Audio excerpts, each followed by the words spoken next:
Армысыздар. Бүгін мынандай бір тақырып қозғайын деп жатырмын. Енді әрине бұл әр отбасында бар нәрсе. Ресей Федерацияның бір психологы бар, Лобковский деген, сол айтады. Европада жақсы тәрбие береді, олар балаларын ұрмайды дейді. Бізде өте жаман тәрбие, біз баламызды ұрамыз дейді. Енді мен Ресей Федерацияны айтпай қояйын, мен өз қазақ ұлтымда келетін болсақ, енді қаншалықты кеңес үкіметінде өмір сүрейік, қаншалықты базарлық экономикасында өмір сүрмейік. Бізді де ұрып өсті, біз де ұрып өсіріп жатырмыз. Бірақ ананың таяғы, ананың қарғысы боқ, әкенің қарғысы оқ дегендей, ер адамның ұрып соққаны бұл енді қылмыс деп мен өзім санаймын. Әсіресе ер балаларды жарайды, енді әкесі ұрып соғып өсірсе, мүмкін әкенің таяғын жеп өскен бала бейшара сорлы болады деп ойламаймын. Бірақ ағадан таяқ жеген, әкеден таяқ жеген қыз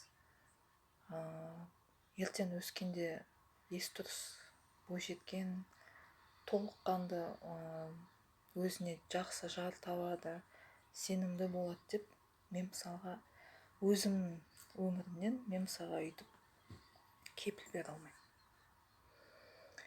Өйткені біз үйдің ішінде жылылық көрмей, үйдің ішінде әкенің мейірімін көрмей, үйдің ішінде біз ағалық керемет сондай қамқорлық, сондай пана көрмесек, біз даладан, біз сырттан, біз тыстан ер адамның арқа сүйерін, ер адамға сүйеніш болатындай, ер адамға махаббат сезімді біз бере алмаймыз. Мен сияқтылар бар шығар, мен қазір өзімнің ішімдегі ауыртпашылықты айтып тұрмын.